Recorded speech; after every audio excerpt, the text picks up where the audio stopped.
abbaan hidhaa suni galgalaaf ganama dhufe harmee kana yaaddessa ture. Harmeen kan ittiin ijoollee guddisu iyyuu hin qabdu. Inni immoo kanaa ishee yaaddessa ture. Mana keessa irratti gurguraa, qabeenyaa keessa jalaa fudhadhaa, ijoollee keenya garbummaatti fudhadhaa jedhee ishee yaaddessa ture jedha. Jarana kan akka hidhaa nama yaaddessu hin jiru. Abboonni yeroo mammaakanii namni waa sadii jibba jedhu. Tokko lafti bari'u jibbaa jedhu. Tokko haduun dhi'u jibbaa jedhu. Tokko immoo yeroo bokkaa arfaasaa roobu jibbaa jedhu.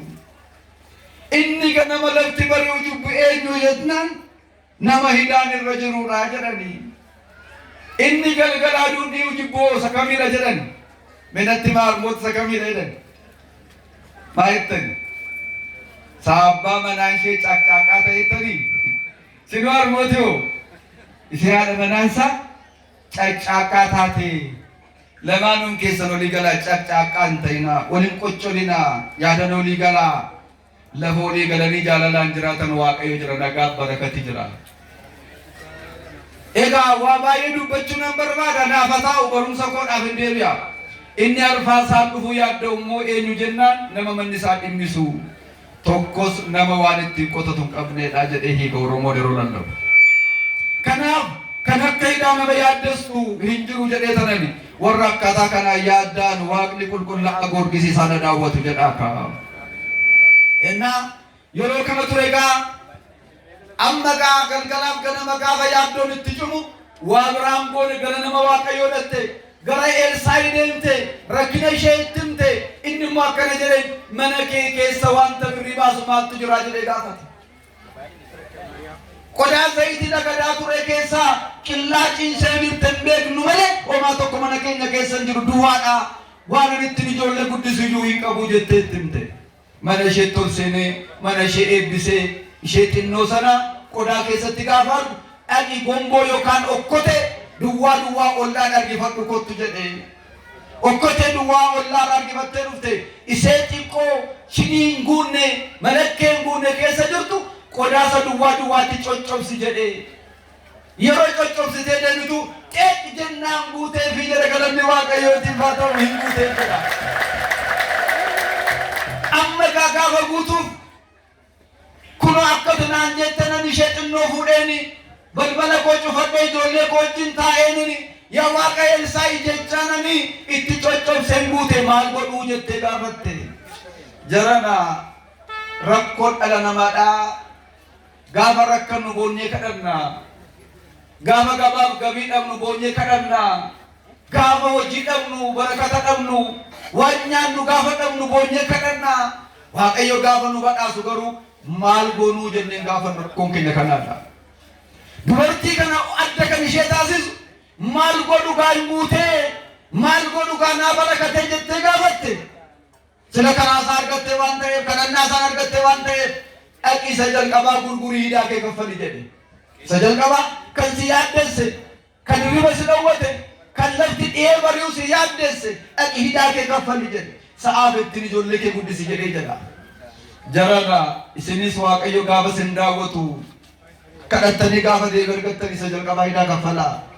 Hidhaan keessanii yoona liqiin namaan irra jiru jechuu dandeessu kan Waaqayyo sin irra jira. Kudhan keessaa tokko hidhaadha. Wareeganii nyaachuun hidhaadha. Waan Waaqayyo namaa kenne keessaa hangafa laachuu dhiisuun samataa duraa kennuu dhiisuun Waaqayyootu naa kenna jedhanii kennuu dhiisuun hidhaadha. Dursa kana godhaa gaafa miindaa fudhattan. Dursa kana godhaa gaafa nagaddanii buufattan. Dursa kana godhaa karaa adda biraa karaa kam qottanii baarakaa gaafa harkattan dura Waaqayyo laadhaa kun hidhaadhaaf naan sin irratti. Hidhaan akka nama yaaddeessu kunis nama yaaddeessa. Waaqayyo kannaa hubummaa akkasii nuuf laatu. Jaartiin kun kunoo karaa qulqullicha Elsaa'i milkooftee hidhaa ishee baaftee nagaan jiraatte. Kan nama dhibu waan tokkoon sinitti majarana. Amma abbaan manaa ishee hidhaa kanarraa fuudhe jennu kana ittiin dhugee machaa'e ni beekaa. Ittiin sagaagale ni beekaa. Birrii kana maaliif fudhannaa jettan? Namni kun maqaan isaa Abdiyuu jedhama. Mana mooticha Akaab keessa taa'ee kan hojjechaa turedha. Yeroo Akaab raajota Waaqayyo ari'atan Ezaabeli wajjin daabboo bitee fi manuma sana keessa taa'ee holqa dhagaa keessatti isaanii qallabaa kan turedha. Miindaansa isaan kaage jennaan liqeeffatee utuu isaanii qallabaa jiru utuu hidhaa kanan baasin du'e. Waan gaarii akkasii hojjeta. Sinis waan gaarii hojjettanii jennaan dhugaadha galgalli keessatti tola. Kanaaf abbaan manaa ishee Abdii Uraajicha Saafa Moototaa Sadakoffaa boqonnaa 18 gubbaa irratti yoo dubbisuu dandeessu namicha kanaadha. Annama Waaqayyoon sodaadhuudha jedhee roon Eliyaas wajjin haasa'u nagartu. Kanaaf namni kun nama akkasii. Egaa lubbuun koo dhuga baatota kee ni jaallatti ni gammaddi isaaniitti hin barbaaddi isaaniin kan jedhu ilaa barakata akkasii godhu waan ta'eef lubbuun keenya qulqulloota Waaqayyoon jaallatti. Kanaaf guyyaa yaada isaanii, kanaaf guyyaa yaadannoo isaanii, kanaaf mana isaanii dhaqna jechaadha. Agartanii maatiiwwan Waaqayyo amma jiraattan keessatti kan Waaqayyo jaallate jaalladha. Kan Waaqayyo kabaja kenneef kabaja kennaa. Waaqayyo maaf jaallate maaf jibbita? Sabiyya lafaan isaa matsaaf akkana jedhu kan Waaqayyo jaallate jaallachuun eebba argachuudha. Waaqayyoon jaallachuudha. Isaaniin jibbuun garuu Waaqayyoon jibbuu akka ta'e hin dagatinaa. Itti nurra godhuma irratti. Kanaaf akkanattiin jaartii kunis hirroon mana isheetti guutameera. Kan sadaffaa Musee irra gulee ulee gogaa Aroon dhaabamee waggaa 120 janaqachuun kan malu halkan tokkotti mana qulqullummaa keessa kaa'ee jennaan uleen sun hidda yaasee lafa qabatee damee baasee daraaree ija naqatee bulee jedha. Matsaafa lakkoomsaa boqonnaa 17 lakkoomsa 1 kaastanii ilaaltan. Ilaalaa jiran namni Waaqayyoo waan xinnoo barakachiisu qofa miti. Waan hin jirre jiraachisu qofa miti. Ulee gogaa siin qabattanii akka lalisu taasisa. Namni Waaqayyoo kanaaf lubbuun kee isaanii ni jaallatti. Meegaa har'a seenaa guyyaa irratti sin deebisa. Sansa matsaafarraan sinitti himamu meesa waa'ee gadilii yookaan qabsuuraa wareegamaa qulqullaa'aa Goorgis irratti barraa'ee itti gaafan sin deebisu kan qulqullaa'aa Goorgis immoo addaadha. Guyyaa irraa kan godhame addaadha. Mee isa fuula dura qulqullaa'aa Goorgisiin eenyudha? Namooti baay'een gaafa qulqullaa'aa Goorgisii jennu namooti akka ergamootaatti lakkaa'an jiru. Akka ergamoota warraa qulqullaa'aa Mikaa'elii Gabreelii faatti kan lakkaa'an jiru miti dhaluma namaa akka qofa akka keessanii. Kan inni dhalate amajji gaafa 20 bara 277 dhalate. Liidaa iddoo jedhamtutti kutaa biyya Filisxeen keessa. Abbaan isaa Zorontos harmeen isaa Toobistaa jedhamti. Maqaan isaa inni jalqabaa Terbenoosidha. Terbenos jedhama maqaan isaa inni jalqabaa kan abbaa isaatti itti moggaasan.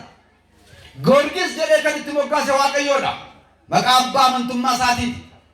Goorgis jechuun hiiki maqaa isaatii hojjetaa gabaree amanamaa gabaree cimaa jechaadha. Isumayyuu gabaree amantii hojjetaa amantaa cimaa jechaadha. Obbolaa nama lama qaba. Obbolaa durbaa Maartaadhaaf Eesiyaa kan jedhaman. Abbaan isaa kuni gaafa inni mucaa waggaa 10 gaafa ta'u irraa boqote. Biyya tokko kan bulchu hiriyyaa abbaa isaatiitti guddisi barsiisi jettee harmeen isaatti laatte Toobistaan.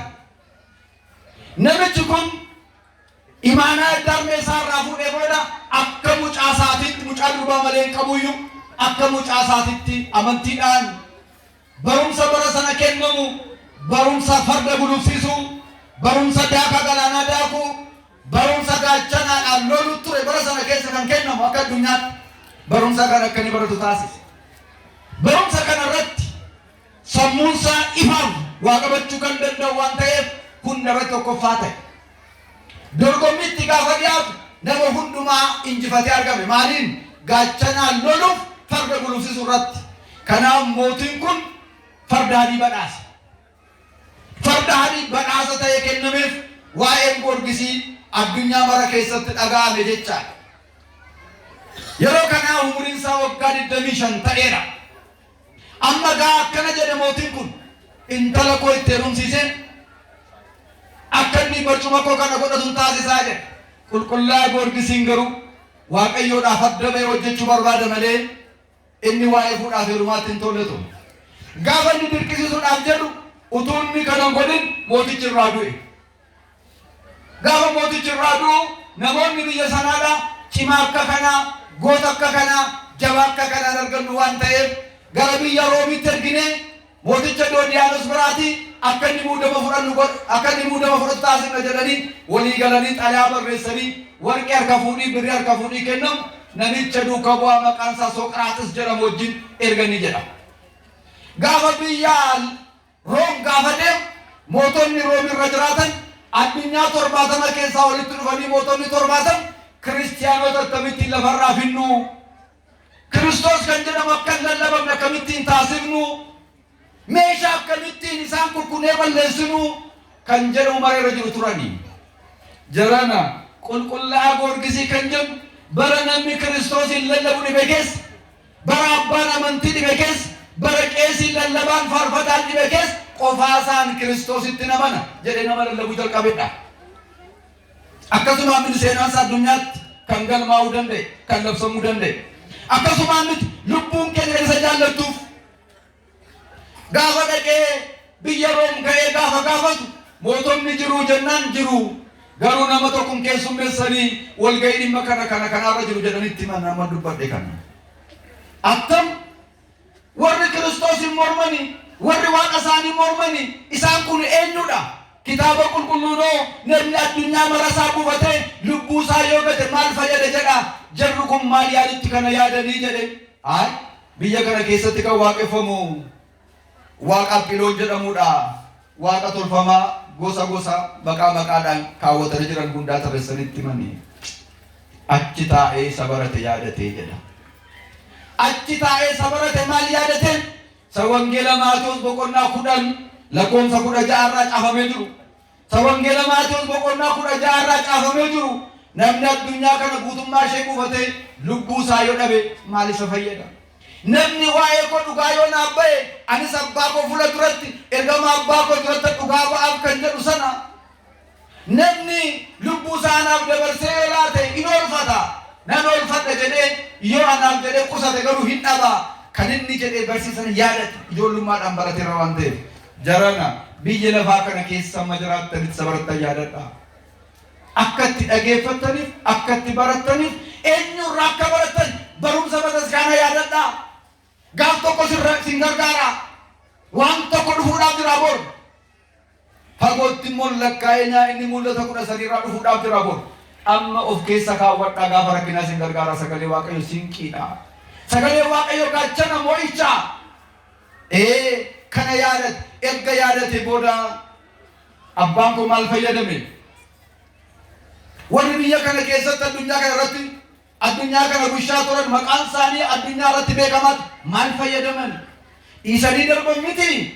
Anis waan an bordhiisee darbuuf gaafan waaqa bira harka qullaa dhaquu kor lafa irratti kabajamee waaqa sarbachuu kor amanatti ta'aaf jedhee namicharraa jaraa isa duukaa bu'an irraa achi siqee fuula isaa ba'alutti galagalchee ofii isaa siyaasa jofan mallatteessee jilbeenfatee harka isaa diriirsee kadhate. Yaa Waaq na gargaari. Yaa Waaq abboota kootii isaanii wajjin turte na gargaari. Dhaqee waa'ee kee dhugaa ba'a. Dhaqee waa'ee kee dhugaa baa'ee masakkara jara kanatti na gargaara yaada kee narra bushi. Humna naa ta'i gaachana naa ta'i. Erga jedhee booda hunduma isaa ergi godhee dhiisee yeroo inni jedhu utuu inni kadhachaa jiru waaqarraa ifi dhufee isarra bu'ee jedha. Galanni Waaqayyootiif haa ta'u. Ifi dhufee isarra bu'ee, ayyaanni Waaqayyoo isarra dhufee bu'ee.